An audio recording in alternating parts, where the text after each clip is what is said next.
اعوذ باللہ السمیع العلیم من الشیطان الرجیم من ہمزہ ونفخہ ونفثہ افمن شرح اللہ صدرہ للاسلام، کیا پس وہ آدمی جس کا سینہ اللہ سبحانہ و تعالی نے اسلام کے لیے کھول دیا، فَهُوَ عَلَى نُورٍ مِّن رَبِّهِ، اور وہ اس نور پر ہے جو اس کے رب کی طرف سے نازل ہوا ہے۔ تو کیا یہ آدمی فَوَيْلٌ لِّلْقَاسِيَةِ قُلُوبُهُم مِّن ذِكْرِ اللَّهِ، اور وہ آدمی جن کے دل سخت ہو گئے ہیں اللہ کی یاد سے، اولئک فی ضلال مبین، اور وہ سری گمراہی میں ہے۔ کیا یہ دونوں برابر ہیں؟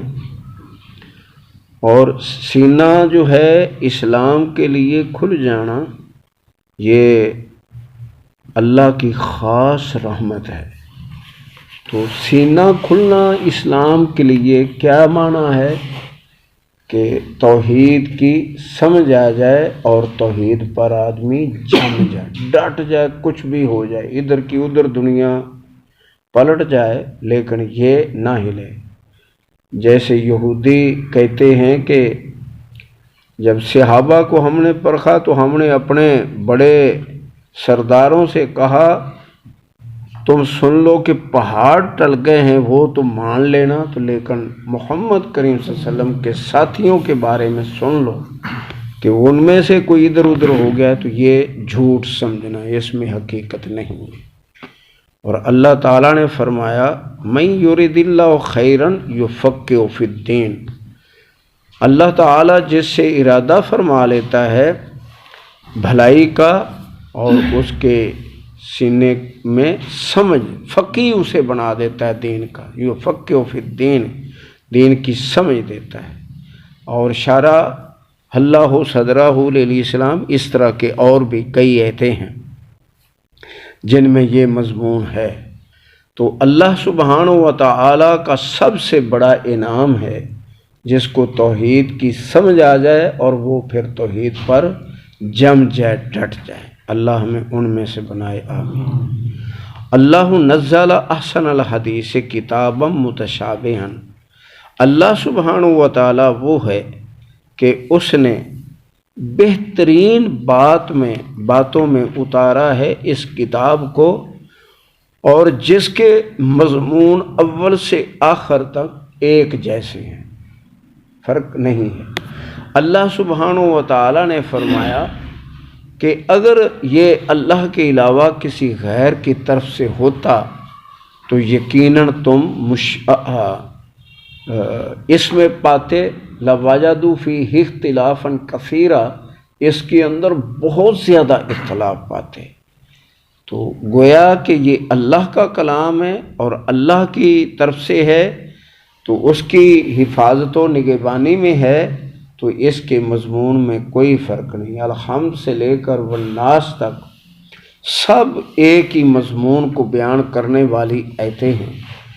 کچھ کے اندر تو واضح ہے، عام سمجھ آتی ہے، اور کچھ کے اندر تھوڑا سا سوچیں تو وہی بات ہے، اختلاف نہیں ہے، ایک ہی مضمون متشابہن ہے، مثانیہ، اور بار بار دہرائی جانے والی کتاب ہے، یعنی جس کی تلاوت بار بار کی جائے اور بار بار پڑھا جائے۔ اور جب مومن پڑھتے ہیں، پڑھنے والے تو کئی لوگ ہو سکتے ہیں، کفار بھی پڑھتے ہیں، لیکن جب مومن پڑھتے ہیں تو اللہ فرماتا ہے تقشعر منہ جلود الذین یخشون ربہم، تو ان کے رونگٹے کھڑے ہو جاتے ہیں جب وہ قرآن کی تلاوت کرتے ہیں، اور وہ اپنے رب سے ڈرنے والے ہو جاتے ہیں، یعنی ان پر اللہ کی ہیبت اور خوف طاری رہتا ہے۔ اگر خوف طاری ہوگا تو کون جو ہے نافرمانی کرے اور گناہ کرے، تو خوف طاری رہتا ہے اللہ سبحانہ و تعالیٰ کا۔ ثم تلین جلودہم، پھر نرم پڑ جاتی ہیں ان کی جلدیں، یعنی جسم بھی نرم ہو جاتا ہے جب وہ تلاوت کرتے ہیں قیام میں یا ویسے پڑھتے ہیں، تو یہ بڑی سعادت مندی ہے۔ وَقُلُوبُهُمْ إِلَىٰ ذِكْرِ اللَّهِ، اور جھک جاتے ہیں ان کے دل اللہ کی یاد کی طرف، یعنی اللہ کو یاد کرتے ہیں۔ ذَلِكَ هُدَى اللَّهِ، یہ آپ بتائیں پیارے نبی صلی اللہ علیہ وسلم، یہ تو اللہ کی ہدایت ہے جو اس نے نازل کی ہے۔ یہدی بہ من یشاء، اور وہ جس کو چاہتا ہے اس کے ساتھ ہدایت دیتا ہے۔ تو یہ اللہ کی ہدایت ہے، کیا معنی کہ جس سے جلدیں نرم پڑ جاتی ہیں، رونگٹے کھڑے ہو جاتے ہیں، رونا آتا ہے، آدمی ڈرنے والا اللہ سبحانہ و تعالیٰ سے خوف زدہ رہتا ہے، جیسے نبی علیہ السلام نے فرمایا، اللہ نے بلکہ حکم دیا کہ اس طرح آپ کہیں، مجھے تو بھئی ڈر لگ رہا ہے، میں ڈر رہا ہوں، کس سے؟ بڑے دن کے عذاب سے، کہیں میں اللہ کی نافرمانی کر بیٹھوں تو مجھے پکڑنا آ جائے اور میرے اوپر کوئی مصیبت طاری نہ ہو جائے۔ اور اللہ نے فرمایا کہ جو رحمت اور فضل آتا ہے وہ اللہ کا فضل ہے، اور جو تمہیں کوئی تکلیف پہنچتی ہے تو وہ تمہاری کسی غلطی کی وجہ سے تکلیف پہنچتی ہے۔ تو اس کو ہم اگر عام سمجھیں کہ تکلیف اللہ ناراض ہو کر تکلیف ہمیں چھوٹی موٹی پہنچاتا ہے، کیوں؟ پہلی تو بات یہ ہے کہ تاکہ یہ میرے بندے بڑے گناہوں سے، کبیرہ گناہوں سے بچ جائیں اور توبہ کریں، رجوع کریں، روئیں، گڑ گڑائیں۔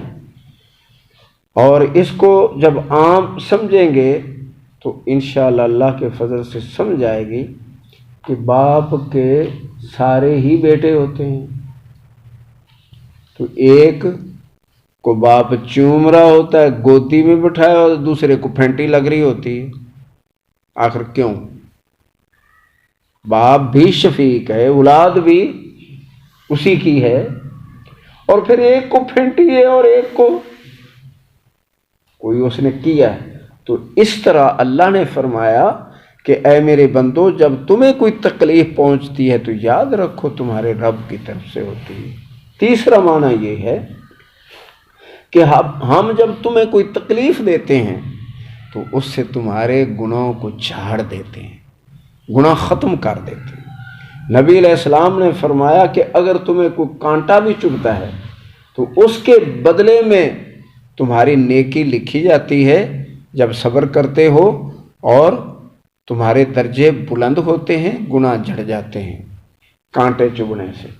اور اس سے بھی چھوٹی جو بات ہے ذہن میں رکھیں کہ ہماری کو معمولی ہے، چابی لگا لیں، ہم نے چابی رکھی، ڈھونڈ رہے ہیں، چابی ڈھونڈ رہے ہیں اور مل نہیں رہی۔ نبی علیہ السلام فرمایا جب تک اس پریشانی میں مبتلا ہو تمہارے گناہ جھڑتے ہیں اور نیکیاں بڑھتی ہیں۔ اس سے بھی دیکھیں مالک ہے، رحیم کریم، تو وہ کیسا ہمارے ساتھ یعنی سلوک اللہ تعالیٰ جو ہے وہ استعمال فرماتا ہے کہ میرے بندوں کی اتنی جو ہے پریشانی، ذہنی کوفت، اس کے بھی میں ان کے گناہ معاف کر دوں اور ان کے درجے بلند کر دوں۔ اللہ اکبر۔ تو ہمیں بھی جو ہے اسی میں رہنا چاہیے کہ نہ ہم سے گناہ ہو، نہ اللہ کی نافرمانی کرے جان بوجھ کر، اگر ہو جائے تو فوراً رجوع کریں اور پورے مومن بنیں، پورے مسلم بنیں۔ اللہ تعالیٰ توفیق دے، آمین۔ تو فرماتا ہے اللہ تعالیٰ کہ یہی اللہ کی ہدایت ہے، اور اس کے ساتھ اللہ جس کو چاہتا ہے ہدایت دیتا ہے۔ وَمَن يُضْلِلِ اللَّهُ، اور جس کو اللہ گمراہ کر دے، فَمَا لَهُ مِنْ هَادٍ، اس کو کوئی ہدایت دینے والا نہیں۔ اللہم لا مانع لما آتیت ولا معطی لما منعت ولا ينفع ذا الجد منک الجد، کہ اے اللہ ہم اقرار کرتے ہیں کہ جس کو تو دیتا ہے کوئی روکنے والا نہیں، اور جس سے روک لے کوئی دینے والا نہیں۔ تیری بزرگی کے اوپر کسی کی بزرگی کام نہیں آتی۔ تو کیا مانا؟ تیرے زور کے اوپر، تیری قوت کے اوپر، تیرے کام کے اوپر، تیرے حکم کے اوپر کسی کا کوئی حکم آنے والا نہیں ہے۔ ہم اس کا اعتراف کرتے ہیں۔ افمن یتقی بوجہہ سوء العذاب یوم القیامہ، کیا پس وہ آدمی کہ جو بچا لے اپنے چہرے کو برے عذاب سے قیامت کے دن، وقیل للظالمین، اور جو نہیں بچا سکیں گے ظلم پر ہی رہیں گے تو انہیں فرمایا جائے گا، وقیل للظالمین، فرمایا جائے گا ظالموں کے لیے، ذوقوا ما کنتم تکسبون، اب مزے چکھو اس عذاب کے جو تم برے کام کر کے آئے ہو۔ کذب الذین من قبلہم، اسی طرح ہی جھٹلایا تھا ان سے پہلے کفار نے، فآتاہم العذاب من حیث لا یشعرون، پس آن پکڑا ان کو عذاب نے جہاں سے انہیں شبہ بھی نہیں تھا۔ فَأَذَاقَهُمُ اللَّهُ الْخِزْيَ فِي الْحَيَاةِ الدُّنْيَا، اور اللہ تعالیٰ چھوٹے چھوٹے عذابوں کے مزے چکھاتا ہے ان ظالموں کو دنیا کی زندگی میں، وَلَعَذَابُ الْآخِرَةِ اکبر، اور آخرت کا عذاب بہت بڑا ہے۔ جس طرح جنت بے مثل ہے اور ہمارے تصور سے اوپر ہے، اسی طرح جہنم کی سزا بھی ہماری پہنچ سے اوپر ہے۔ بس یہی دعا کرنی چاہیے کہ اے اللہ ہمیں بچا، محفوظ رکھ۔ تو وہ بہت بڑا عذاب ہے۔ لو کانوا یعلمون، کاش یہ سمجھیں، وَلَقَدْ ضَرَبْنَا لِلنَّاسِ فِي هَذَا الْقُرْآنِ مِنْ كُلِّ مَثَلٍ، ہم نے ساری مثالیں لوگوں کے لیے بیان کر دی ہیں اس قرآن میں، لَعَلَّهُمْ يَتَذَكَّرُونَ، شاید کہ وہ بھی نصیحت حاصل کریں، وہ بھی اللہ کی طرف آ جائیں۔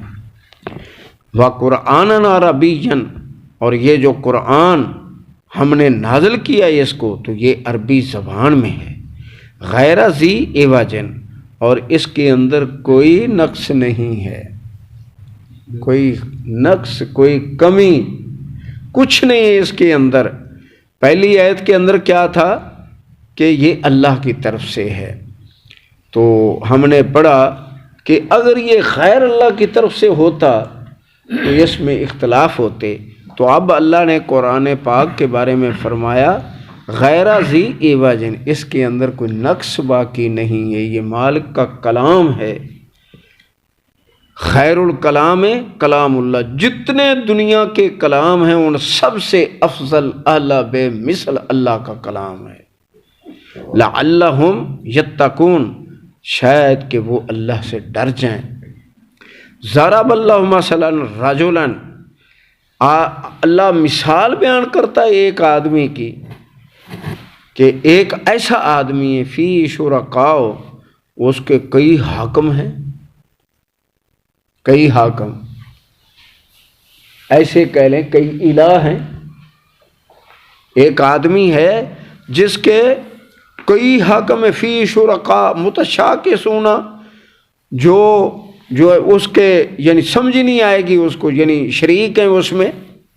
ورجلن، اور ایک آدمی ایسا ہے، سالم لرجلن، کہ وہ ایک ہی آدمی کا غلام ہے، ایک کے آقا بہت سارے ہیں، کیا کرے گا؟ اس کو مزید سمجھ لیں کہ یہ عورت ہے، ہمیں 4 کی اجازت ہے، اور ہم اللہ کے فضل سے اس کو نبھا پاتے ہیں، کیونکہ عورت محکوم ہے، ہم حاکم ہیں۔ اور حاکم جو ہے اگر عادل ہے، عقل مند ہے، تو اس کے 4 بھی ہوں گی تو سنبھال لیں گے۔ محکوم جو ہے وہ اپنے حاکم 4 بنا لے تو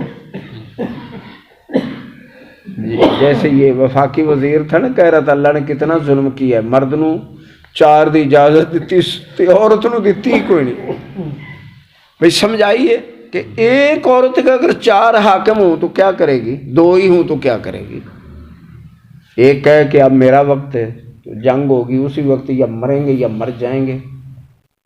تو یہ چیزیں ہیں، سمجھ پھر آتی جب اس کو صحیح پڑھیں۔ تو ایک آدمی صرف ایک کا غلام ہے، تو آسانی کس کے لیے؟ حل یستویان مثلا، کیا ان دونوں کی مثال برابر ہے یارو؟ سوچو تو صحیح کہ کیا ہے۔ الحمدللہ، سب تعریفیں اللہ کی ہیں۔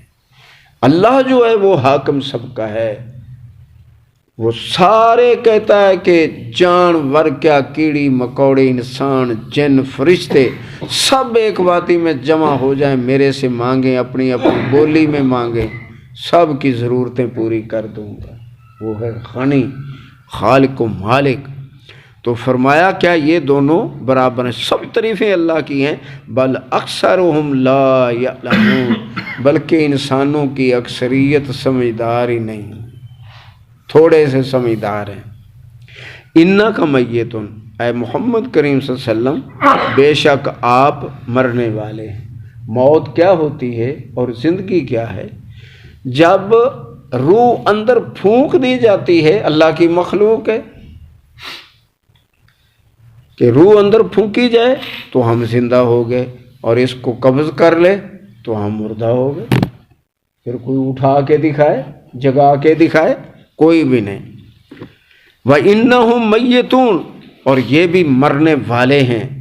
ثُمَّ إِنَّكُمْ يَوْمَ الْقِيَامَةِ عِنْدَ رَبِّكُمْ تَخْتَصِمُونَ، پھر تم آپس میں قیامت کے دن بحث کرو گے۔ یہ بحث کیا ہے کہ وہ کہیں گے یہ ہمارے الہ، ان کی پوجا کی تھی، وہ کہیں گے نہیں۔